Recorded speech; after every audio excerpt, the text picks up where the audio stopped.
morning. Welcome to the Center for Spiritual Living, North Metro. I'm Reverend Michael Torphy. I'm Reverend Valerie Torphy. And this is Sheila and Greg Fawson, our producers. Hi, everybody. We got Paul Landsittel, our special music, and Stephan Anthony, who does our affirmations and our prayers. So, and reading too. And the reading, yeah. So we're going to get started with invocation. So if you would, just close your eyes. Take a deep breath in.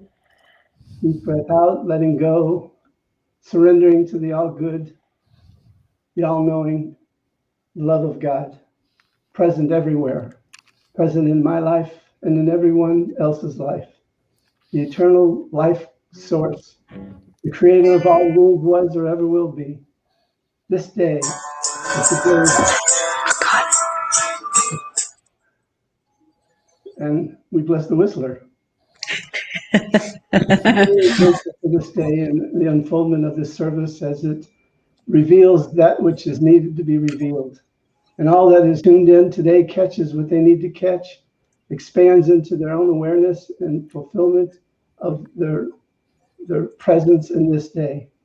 I bless this day, I bless this service. I call it good and very good, knowing that it's complete and already done in the mind of God. We just allow it to happen. And together we say, and so it is. So it is. So it is. Yeah. Here we go. We got Paul doing this song.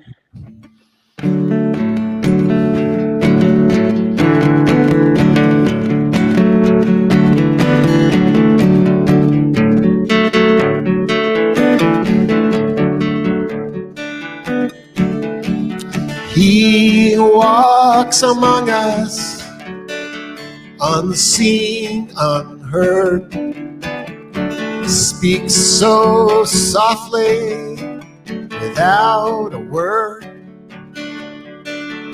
whisper in the wind, stay close and listen in.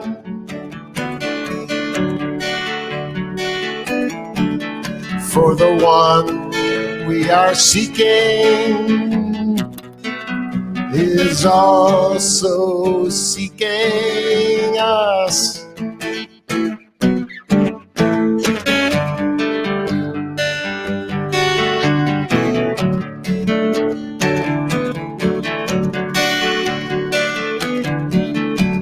He walks among us, hiding in plain sight, casts no shadow in the morning light. Sunrise through the trees, look close and we can see.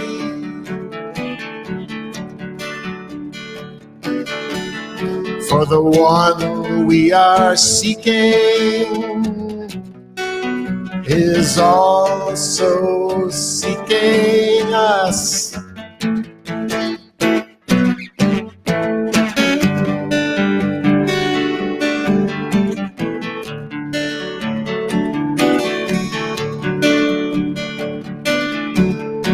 She walks among us in a sense of wonder, breaks the spell we are under. She's a ringing in our ears. Listen close, we can hear.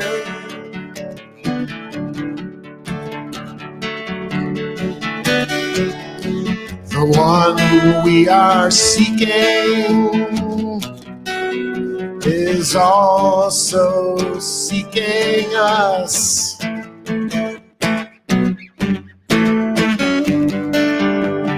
Also seeking us.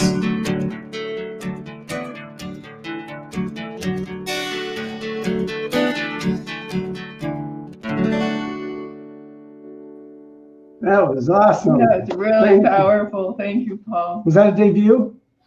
That is a debut. That's one I don't have on a CD yet, but the next CD I'm making, that one will be on it.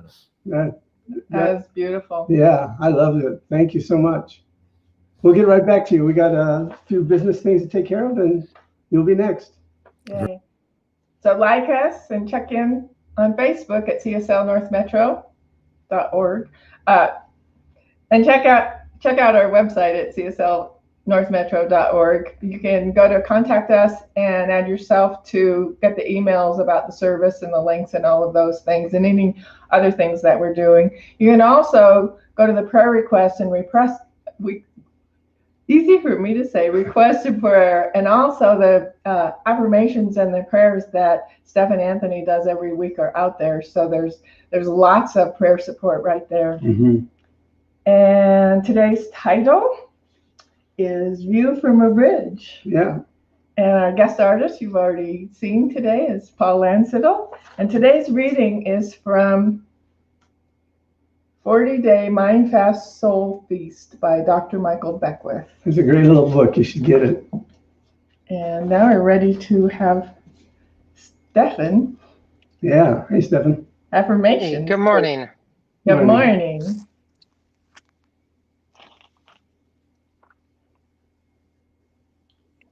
And this week's affirmations.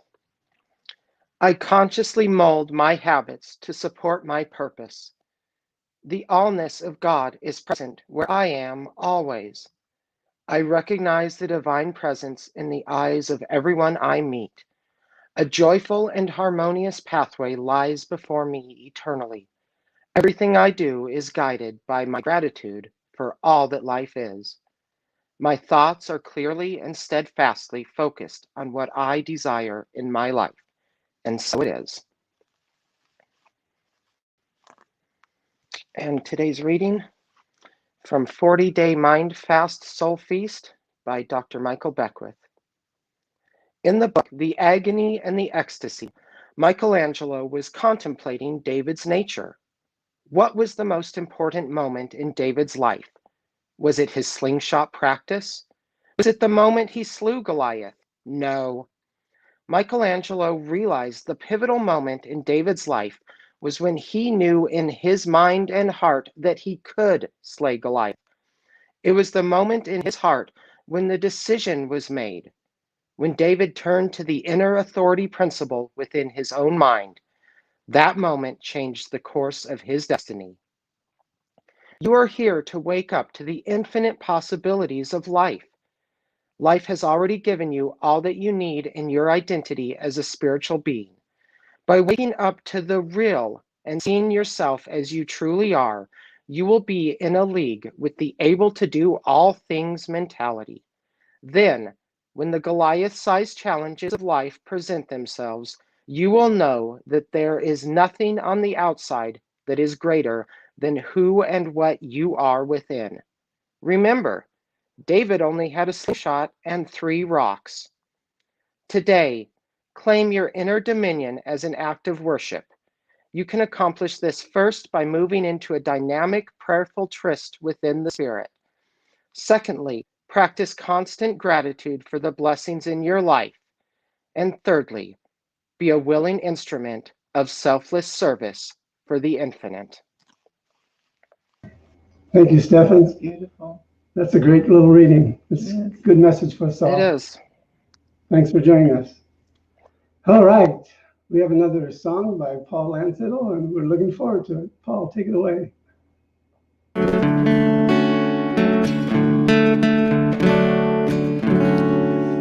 This is called Inbound. It concerns our practice of meditation. And I guess you could say it's a view from a bridge between the knowing and the unknowing. Beyond the 5 senses I go, to the space between thoughts I slip through. Backstage of dramatic consequences. Behind the sequence of all events. no username, no password, no PIN number, no papers to sign. For the cost of transformation, I pay attention to my peace of mind when I'm inbound, going deep. Inbound, close my eyes to see. Silent reverie, clear and present mystery.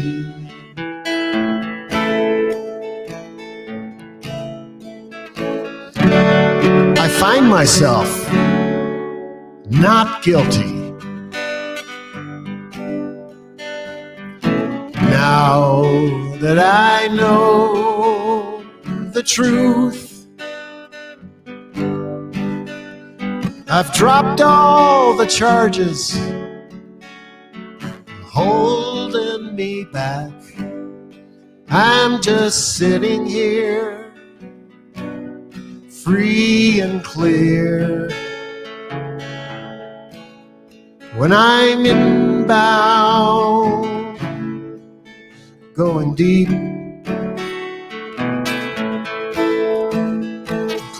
Inbound, close my eyes to see. Silent reverie, clear and present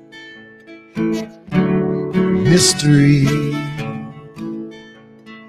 Inbound, inbound.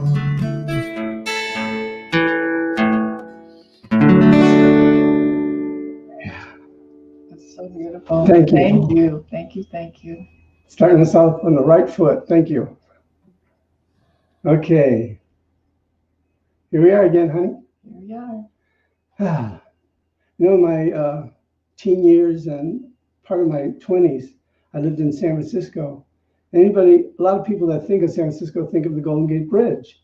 It's one of the monuments of that city, and it's a beautiful sight. And if you were to stand on the San Francisco side of the bridge, look across, you'd see Marin County, the mountain in Marin County, the beginning of Marin County. And if you were to stand on the Marin County side and look across the bridge, you'd see the San Francisco view. But what if you stood at the center of the bridge? You know, if let's say that you stood on one side and you couldn't move your body, but you could move your head back and forth, you'd still see the Marin County side. And the same goes on the other side. If you couldn't move your body and you can move your head, you just see the San Francisco side. But if you stood at the center of the bridge and look and turn your head both ways, you could see the larger picture. You could see it all, and it would be a different view. It'd be the whole view. A lot of us in our own lives look from our own personal viewpoint, and we see something one way, and somebody else would be looking from the other side and seeing it another way. And both are right and both are wrong, because there is no completeness to it, because you're just seeing it from one point of view. However, if you were centered, you could take in both views, and you could see a larger picture, and you could live your life in a more profound way, a more expanded way. Because when we look at life, if we can keep ourselves centered, keep our awareness centered in everything we do, which is a difficult task in itself, but if it was your if you decided to make it a purpose, something that you really want to do, then it's something that, when worked at, can be experienced in any given moment. Say you're doing the dishes, and you're centered and you're present in doing the dishes. Everything you do, every thought that you have is blessing the cleaning of these dishes. Now you can be distracted and the view could go someplace else, but to center yourself, you bring yourself present in that act of doing the dishes. There's an African folklore story that I'd like to share with you. It's about these two young boys who grew up together, and they were great friends. They did everything together. They studied, they played, they went through their rites of passage together, and they were just really solid friends. And then as they grew old and got married, they decided they wanted to build two houses right across from each other, facing each other, because they figured every day they get up and they see each other and they can acknowledge each other and just have the great friendship to continue to grow. Well, there was a path that led right past their house that they were across from each other. And one day, the trickster of this particular community decided he wanted to play a trick on these two people. So he got dressed up in a coat that one side was red, one side was blue. And he started walking, and the two young men were out there working in their fields. And he made sure he made enough noise so they both see him. And he kept walking and went by. And one of the young men said to the others, young man, did you see that coat that he was wearing? It was red. And the other man says, no, it wasn't red, it was blue. And the other guy says, no, I'm quite sure it was red. Well, you're wrong, it was blue. No, I'm telling you it was red. Well, I'm telling you it was blue. Then they started squabbling and wrestling and around the ground. And the trickster came back through on his way back to his community, and he's looking at them wrestling. And one of the young boys says, how could you do this? How could you be so mean? Now we're not going to be friends forever. You started a war with us. And the trickster says, I didn't start anything with you. It was your viewpoint that started this conflict, is what you saw that started the conflict. And that's a great story, because think about all the conflicts in the world. It comes from having different viewpoints and not seeing things from the center of your being, not looking at the clarity of what is really taking place. Each one of us has the responsibility to try to see the viewpoint from some other person's perspective, as hopefully they can see it from our perspective. That's the centered way of moving in our life. Being centered. What's being centered? It's nothing but being present in the moment of what's going on, bringing your attention back every time it wanders. If you're doing the dishes and you start having these thoughts of, oh, what am I going to do about this one? Bring your attention back to what you're doing. Being centered, having your awareness centered.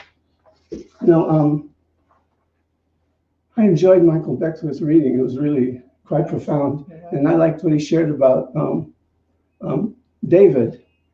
And what's important to me is if we look at our past in a centered place and not looking at it from the viewpoint that we went through the past, then it brings it to the present. It brings whatever you may feel guilty about or whatever you would like to change in your past. If you look at the whole picture, you can see what it was that brought you a gift. This gift was brought to you through seeing it in a different way, not seeing it from the victimhood, not seeing it from they did this to me or they did that to me, but seeing it from a clear point of view, from a clear centered awareness where you know what it is that this experience brought to you. It changes how you view this past experience. All of us can do that. All of us can have the opportunity to look at anything in our past and really look at it for what it was. What did it bring you? What gifts did it have for you? we are here to live a spiritual life. And all those who are part of this teaching, I know that this, from the sincerity of your heart, that this is what you want to become a centered being, to be the change in the world that the world's been looking for, to see the view from both sides, to see that part of the bridge and to see the other part of the bridge, but to see it from the center, looking back and forth and coming to a clear idea of what is really going on. What is the truth of this situation? Valerie? So I had a different bridge in mind. But when you were talking about doing the dishes, I remembered that movie we saw that focused on that monastery. Oh, yeah. And it was, the idea of the movie was it's supposed to be meditational. But the thing I mostly remember about it was they were cooking and somebody laid the lid down of the pot and it just kept going like this and making that noise that it makes when it's going back and forth. And it went on forever. And so every time I lay a lid down like that, so it won't leak, and then it starts doing that, it brings me back to that moment of, wow, that was really a boring film. It wasn't meditative for me at all because I think I was attached to actually something happening. It never did. No. So that too, when we become attached to something, maybe if I could have just allowed whatever happened to happen in its absolute slowness, I'd have been, maybe not. Anyway. It was a movie. It was a movie. And it lasted a long time. And we sat through the whole thing. Did we? Yeah. Oh. We didn't leave. I was thinking we did. Anyway, just like that. You know, who knows? It doesn't matter. I was thinking about a different bridge. I was thinking, because I grew up mostly in Colorado and because we made lots of trips to the mountains, and when I was a teenager, my family built a cabin up near Cripple Creek. And so my bridge is over a slightly flowing stream with pine trees around, and none of that matters except that I'm standing on that bridge, and I'm standing in the middle of it, and I'm thinking about choices that I have right now, things that I want some completion to right now. And so as I stand on this bridge, I can cross the bridge, I can go back the way I came, I can spend more time just looking. I mean, I can see the water flowing downstream, or it could be this way downstream. Anyway, I can see the water flowing. I can see the other side of the bridge. I can see this side of the bridge. And I know that whatever things that are going on for me right now, I can stand on this bridge and I can see all the sides. And I can understand that I have many choices, that there are many paths, and then I can stand there long enough to just listen to the guidance, listen to what Spirit's trying to, listen to what my learning is in this, listen to, if I make this choice, it'll take me this way. If I make this choice, it'll take me that way. And so I can then make a centered choice. And we can do that in every moment of our lives with everything, whether it's the big things about, should I quit this job? Should I do this thing? Should I buy a house? Should I get a new car? And we can do it about the little tiny things too. Like, sometimes I have a really lot to do. And so I do the things that aren't important instead of the things that are important. I don't know why I do that. I'm still working that out. It's a procrastination thing because I'm not ready to do the hard thing. But I'm recognizing that when I do that, that's a choice. And when I have the consequences of that choice, that's natural. So I can look at my small decisions and my middle decisions and my large decisions and realize I'm always at choice. And the other thing, I can always make a new choice, and you can always make a new choice too. I remember when my kids were little, And I made the choice to put them in a private school. And it worked really well for kindergarten, and it worked really well for first grade. And then in second grade, for my oldest one, it didn't work very well. When he was in school, I think about 2 weeks, and I recognized that he was really upset before school started. And so we started talking about that, and I went in to see the teacher about the things that were going on. And the answers I got from the teacher made me realize this choice I made for first grade, for kindergarten and for first grade, were great for kindergarten and first grade, and this is not the right choice for second grade. And so I immediately took him out of that school, and we went to another one. And so what I like to say to people about things like that is, you make a choice, and that's the choice you make until you make a new choice. And we're always able to make a new choice, regardless of what the situation is or how we might feel it is difficult to extricate ourselves. We can always make a new choice. And so as we make those choices, when we make those choices out of fear, or when we make those choices out of I have to, or then sometimes we do get consequences that we don't want. Or if we make those choices out of procrastination, I always get a result that I don't want. I know that. And so I'm able to recognize, oh, I can make a new choice here. I can list the things in order of importance and in order of the due date, and I can make a new choice, and I'll be a lot more centered than I am when I'm doing the other thing. So whether it's a small thing like that, whether it's a really large thing, like, for example, taking your kid out of the school he just started, and I did that twice, one with each kid, and then put him back in when it was time to do that too. I really like to say that every choice is a choice until you make a new choice. And we are always able to make a new choice. And so it's time on that bridge for us individually, for us as communities, to look at the choices that have been made and to make those choices for ourselves, for our families, for our communities, to make those choices that serve us now. So just because I made a choice yesterday doesn't mean I can't make a new choice today, or last minute doesn't mean I can't make a new choice in this minute. Something to say about that?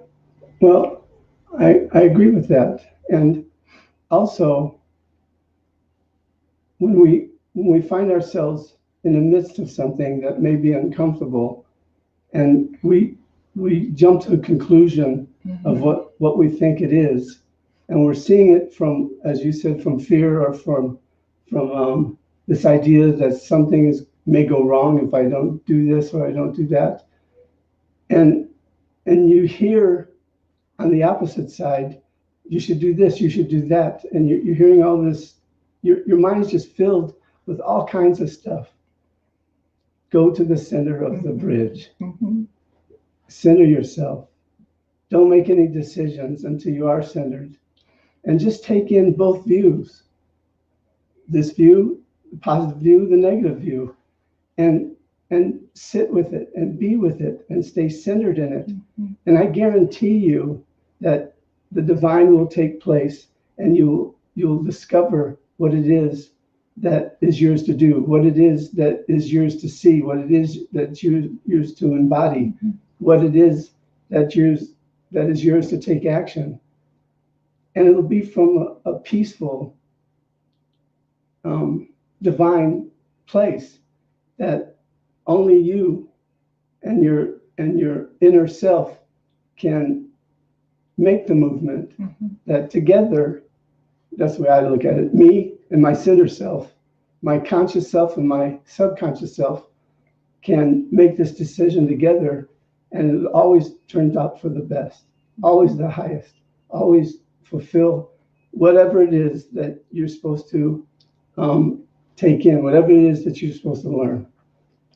And so I think in this time when we're standing on this bridge and we're getting a new perspective, and we're evaluating what's ours to do and what's not, and how to do things, and where to go. It's also time to look at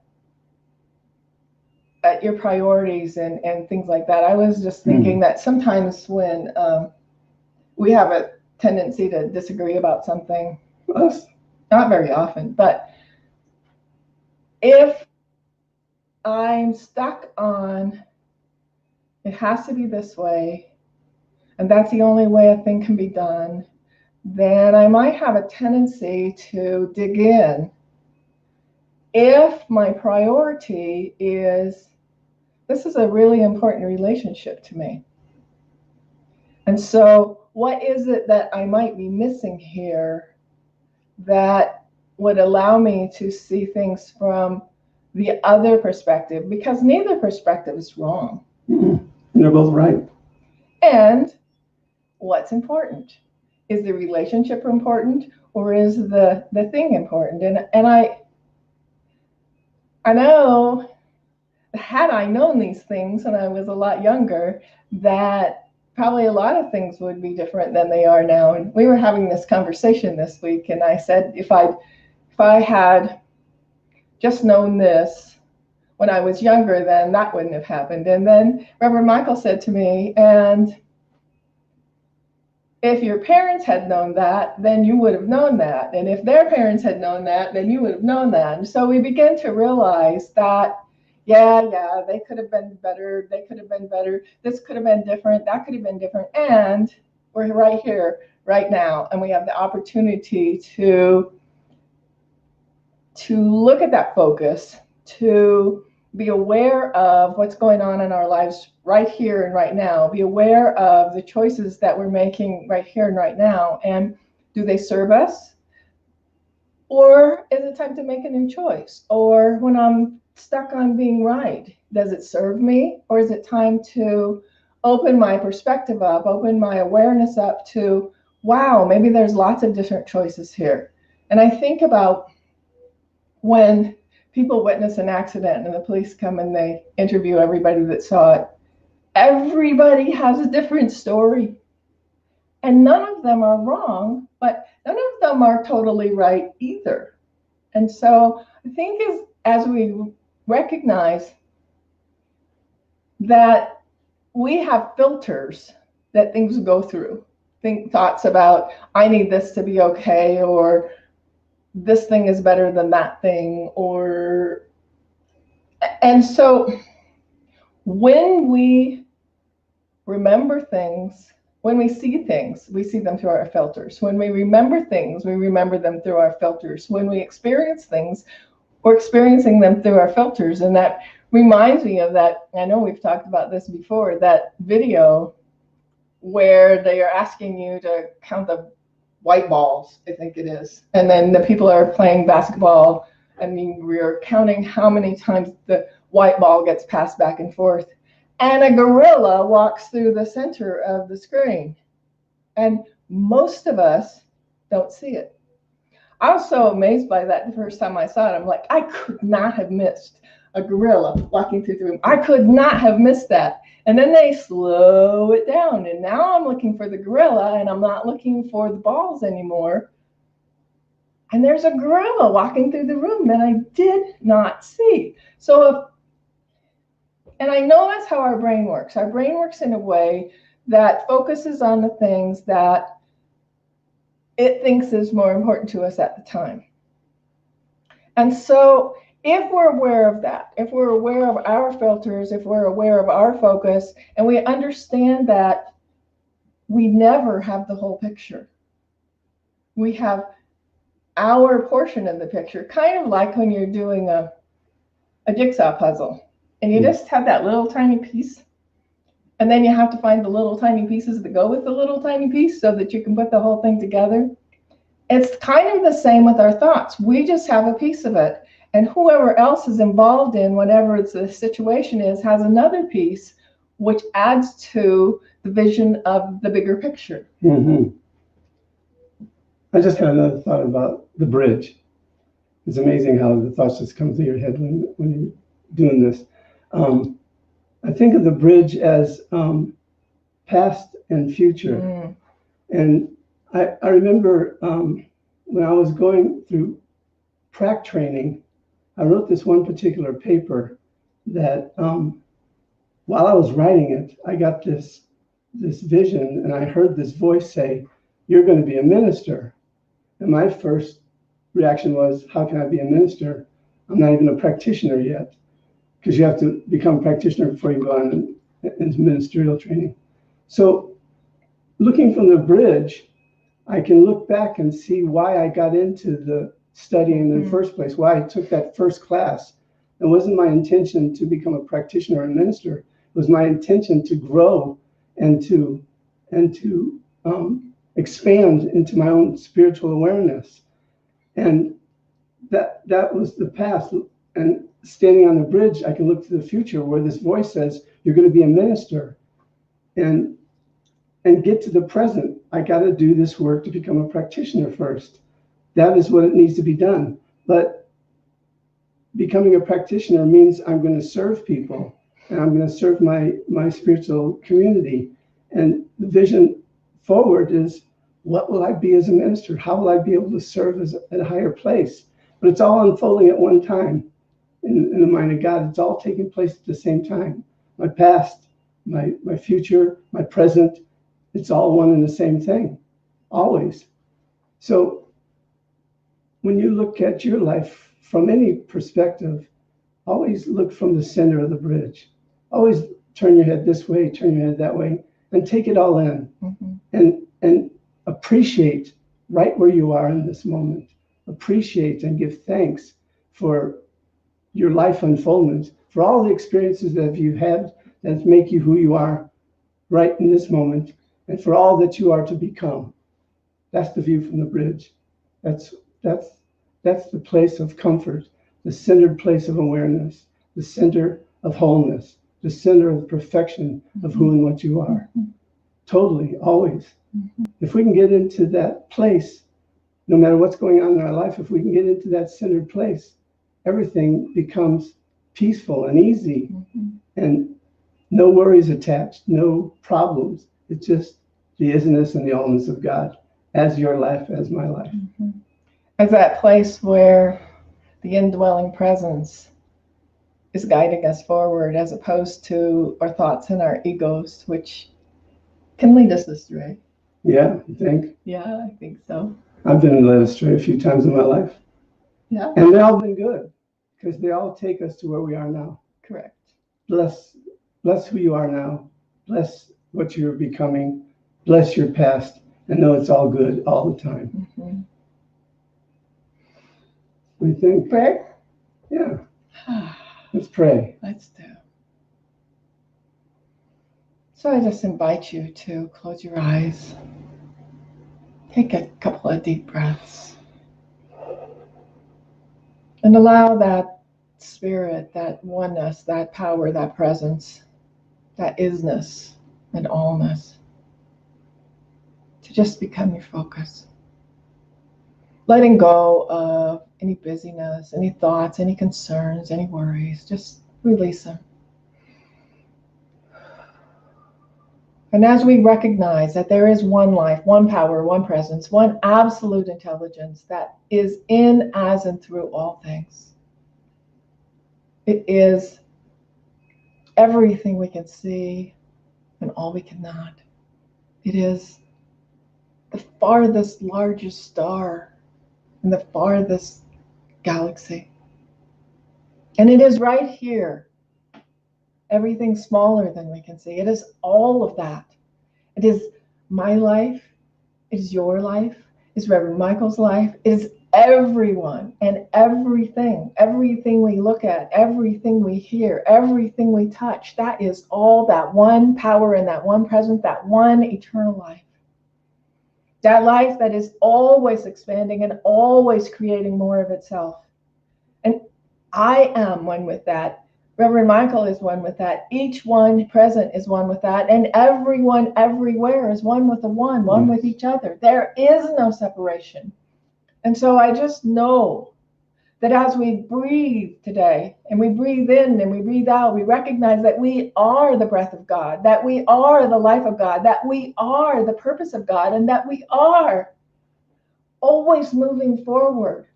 As we're unfolding, we're unfolding upward and unfolding larger and unfolding greater, and we are that power and that presence of the one mind, of the one life, of the one love. We are absolutely filled with that love, and we are expressing that love as ourselves and to each one we come in contact with in any way. We are that oneness, we are that power, we are that presence. And in absolute gratitude, I pass this word to Reverend Michael. And so I ask you to join me by recognizing everything that has happened in your past and naming it good and very good, recognizing that it has brought you to this point in time of your life where everything is unfolding in its glory and its splendor. And know that the future for all of us is bright and peaceful and hopeful, that as we center ourselves in this moment, everything that we need, we have. Everything that we desire is fulfilling itself through our consciousness, that we are moved and have our being in a grander, more expansive way, that all the things that are going on in the world has no power over you, that you are more than that. You are freed from any thoughts that keep you down, that scare you, that keep you from moving from glory to glory. Glory are now dismissed and sent back into the nothingness from which they came. We bless this planet. We bless all its inhabitants. We bless all those places where there's conflict. We bless all those places where there's lack and limitation, where there's abuse or misuse. We bless those places, and together in our consciousness, we hold the future to be expansive and beautiful and powerful, knowing that everything is in perfect order, everything's unfolding splendidly, perfectly.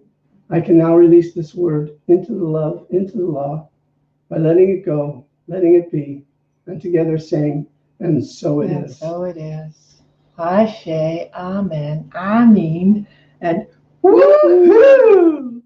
Yay. So we get to welcome Paul for another song. Yippee!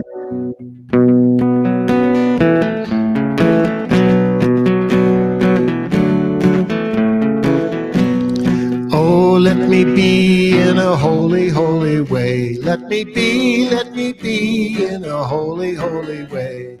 Oh, let me pray in a holy, holy way. Let me pray in a holy, holy way. Oh, let me love in a holy, holy way. Oh, let me love in a holy, holy way. Oh, let me live in a holy, holy way. Oh, let me live in a holy, holy way.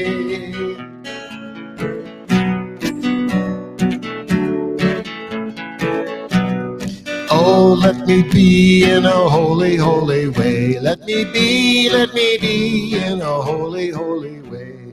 Oh, let me serve in a holy, holy way. Let me serve in a holy, holy way. Oh, let me love in a holy, holy way. Oh, let me love in a holy, holy way. Oh, let me live in a holy, holy way. Oh, let me live in a holy, holy way. Oh.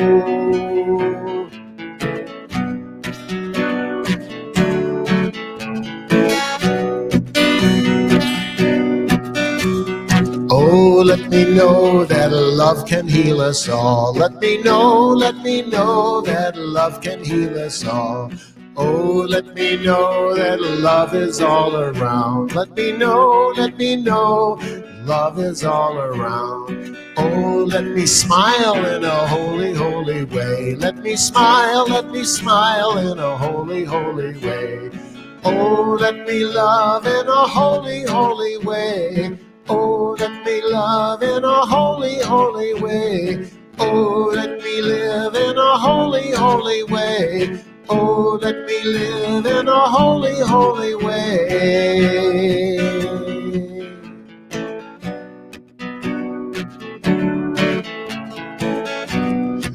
Oh, let me share in a holy, holy way. Let me share in a holy, holy way. Oh, let me stay in a holy, holy way. Let me stay in a holy, holy way. Oh, let me love in a holy, holy way. Oh, let me love in a holy, holy way. Oh, let me live in a holy, holy way. Let me live in a holy, holy way.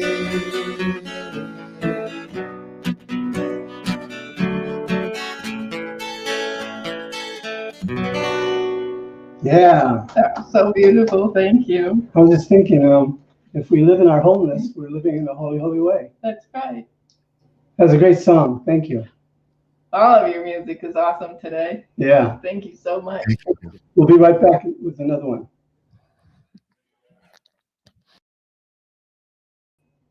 Oh, there we Here we are. are. What is this basket doing in front of my face? It's time for you to talk. It's our sacred giving time. We ask you to check into your heart and see if you're pulled to contribute to this work that we're doing and all that we're offering, and the vision for moving forward, for when that time comes when we can actually all gather together under one roof. That will be fun. To do that, we need to keep our funds coming in to keep this going. It's a little harder sometimes to be at home and think, the basket isn't passing in front of me, I don't need to give. But just check in and see if your heart is saying it's time to give something. And we receive with deep appreciation, knowing that which is given comes back multiplied infinitely. So join me by shining your light towards the. Well, let me tell them how first. Yeah, sorry. Okay. So if you use Venmo, you can just put your phone up next to that QR code right there. You can go to our website, cslnorthmetro.org, and there are a couple of ways to give. There's PayPal for those people who use that, and there's our credit card for people who use that. And we also take checks. So, and our address is on the website, cslnorthmetro.org. Okay. So shine your light at this basket, and together we say, I give from my heart. I give from my heart. Freely and consciously. Freely and consciously. Knowing my gifts go out into the world. Knowing my gifts go out into the world. And bless many people. And bless many people. Bless this planet. Bless this planet. Bless the universe. Bless the universe. And all the gifts come back multiplied. All the gifts come back multiplied. For this and so much more. For this and so much more. I say thank you, thank you, thank you. I say thank you, thank you, thank you. Let it be, and so it is. I let it be, and so it is. Thank you. Yes. Well, we get one more song from Paul, and I was looking forward to it. Yeah. This is a Randy Newman song. I love to see you smile. A smile could be a bridge between the past and the future. Here we go.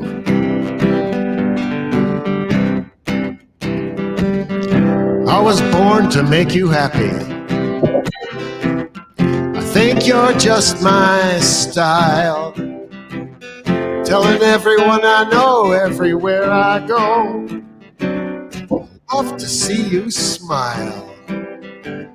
I don't want to take a trip to China. I don't want to sail up the Nile. Wouldn't want to get too far from where you are. I love to see you smile. In the summer, in the springtime, winter, or in fall, all I wanna be is where I can see you smile at me. Like a sink without a faucet, like a watch without a dial. What would I do if I didn't have you? I love to see you smile.